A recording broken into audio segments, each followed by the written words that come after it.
Hey first grade, are you ready for art with your friendly neighborhood art teacher?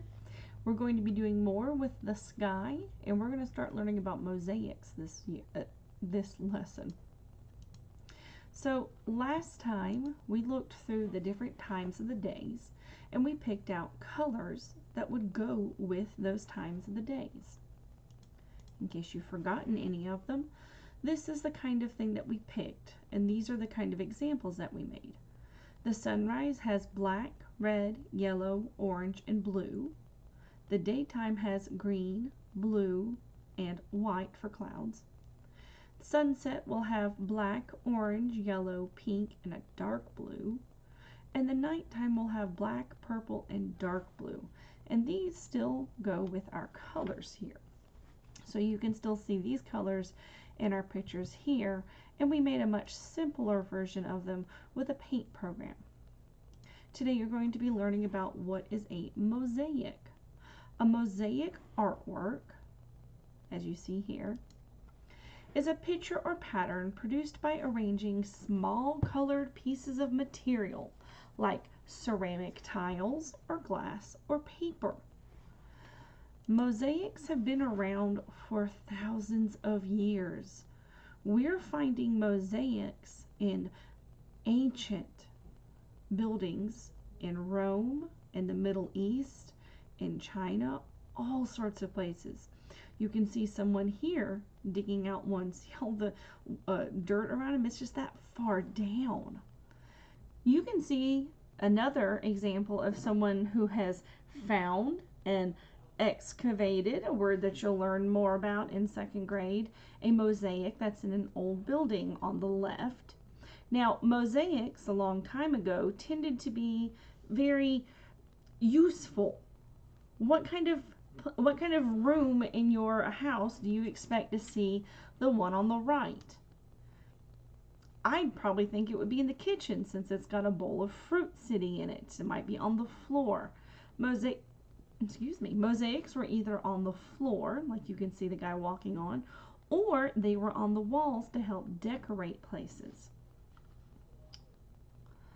A mosaic is made of lots of little squares. At least in the pictures that I've been showing you, they're made of usually little ceramic tiles. Sometimes they were made with rocks.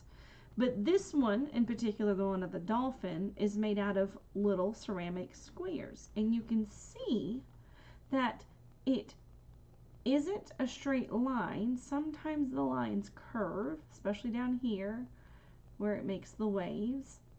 But it's not just the waves. Sometimes the one above it in the green. And these are all working together to make the picture of a dolphin.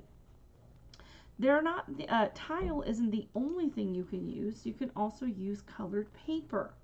And this is the kind of mosaic we're going to eventually be working on. We're going to be using colored paper to make a mosaic.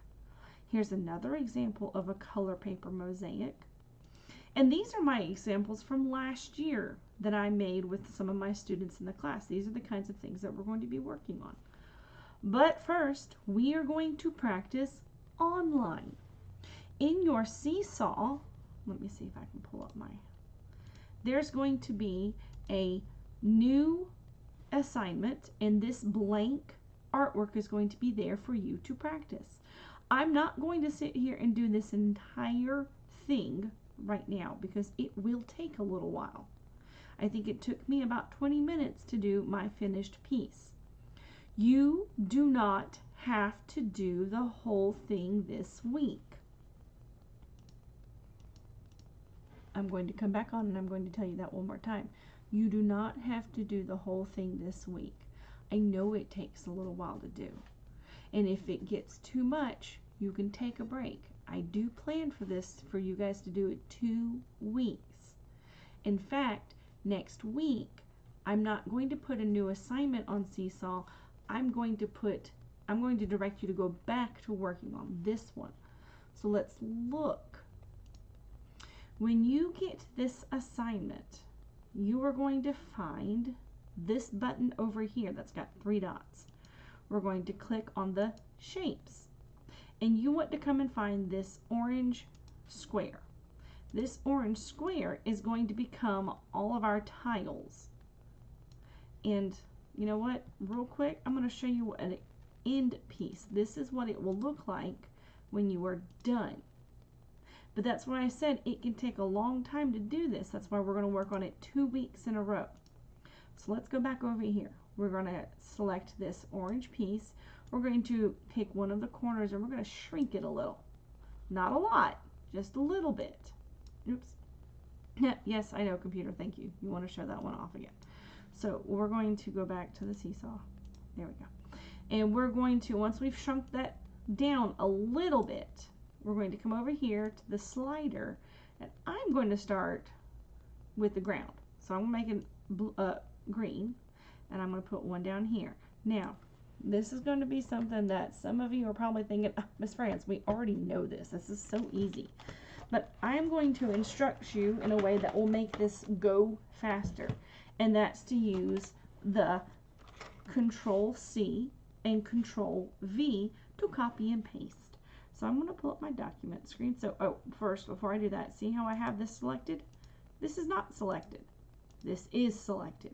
You have to have the thing, you have to have the square selected. Then I'm going to hit Control-C with my fingers. And then once I have that, I'm going to hit Control-V, and look, another one popped up.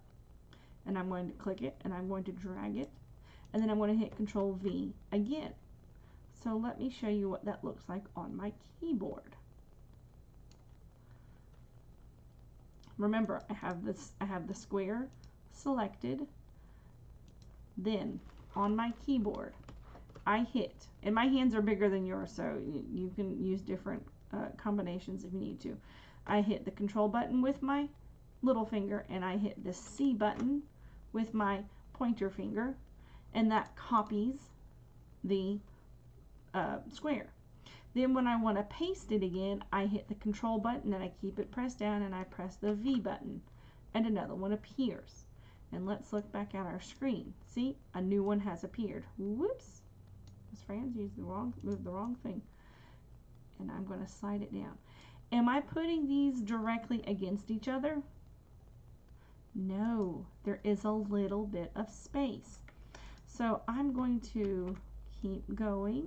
I'm going to hit Control-V, make another one, Control-V, make another one, Control-V, make another one, Control-V, and every time I hit Control-V, it makes this new one appear in the middle of the page. So for this week, I want you to do half of the mosaic. I'm going to show you in fast forward how to do and how to get to halfway through and where I want you to stop.